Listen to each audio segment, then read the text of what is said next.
Well, it's always good to start a week off with tremendous disappointment, isn't it? The government of Alberta appears to have been surprised that cannabis is being legalized on Wednesday, and that municipalities have very significant costs that they're incurring. What they have brought forward with 2 days before legalization, when they've known about this for months and months and months, is so woefully inadequate. They may as well have done nothing. Let's be clear. The province, according to their own figures, is going to make about $136 million off of cannabis. The federal government clearly made a split with the provinces in which Minister Morneau said that money is for the municipalities because they're the ones who incur all the costs. The City of Calgary has already spent $3.7 million on getting this ready.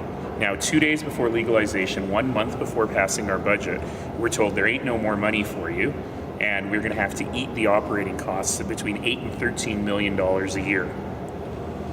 And the amount that they're offering us under a grant program, which, let me be clear, is not revenue sharing, which is what the federal government asked the province to do, but under a grant program, the amount of money we're getting is over 2 years is equivalent to what we've spent already. Forget about all the operating costs, the bylaw officers, and everything else that will be required once legalization happens on Wednesday.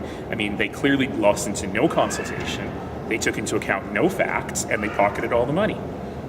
This is pretty shocking.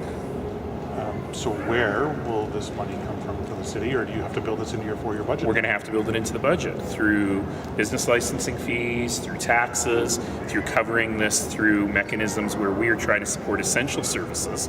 So the province has a new thing they're imposing a tax on, they're making money off of it, and they're downloading all the costs to the municipalities. That is totally unconscionable. Has this factored at all into costs already projected for the next budget? Absolutely.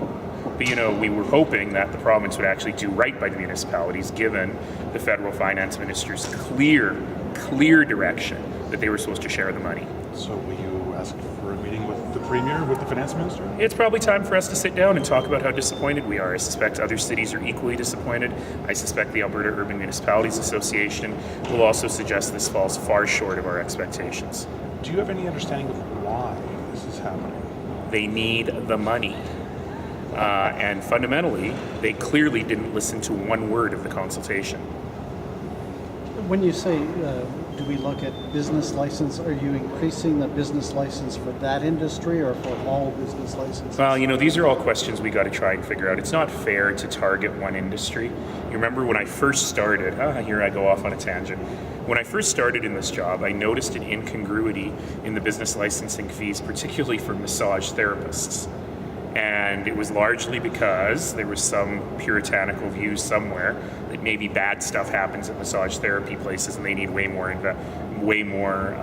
inspections. In reality, we were able to fix that one. And it was one of the first things I did when I became mayor. And so we don't want to target unfairly one particular business that's selling a product that is now legal. We also have to make sure that we're covering the costs in installing a brand new retail regime into the system, and it's really a shame that the province of Alberta doesn't seem to understand that. Minister Ceci mentioned that the provisions of FOIP would apply to the bid corporation if it becomes a host corporation, that type of thing. Do you have any concerns about that? No, I don't. He probably misspoke in that if he really wanted FOIP to apply, he would have to make a legislative change. But we have talked a lot about the importance of transparency in this work while maintaining commercially sensitive information that doesn't actually drive up cost. And there's no problem with that. Yeah, so given that commitment that's been made in terms of if there's a reason to withhold it under the existing legislation, even though it doesn't apply to the big corporation, it would be withheld, but everything else would be released. So the what language is he doing? Is it redundant? Yeah, it's super redundant. It basically is grandstanding. It's already being done. Why would he do that? Because he's a politician.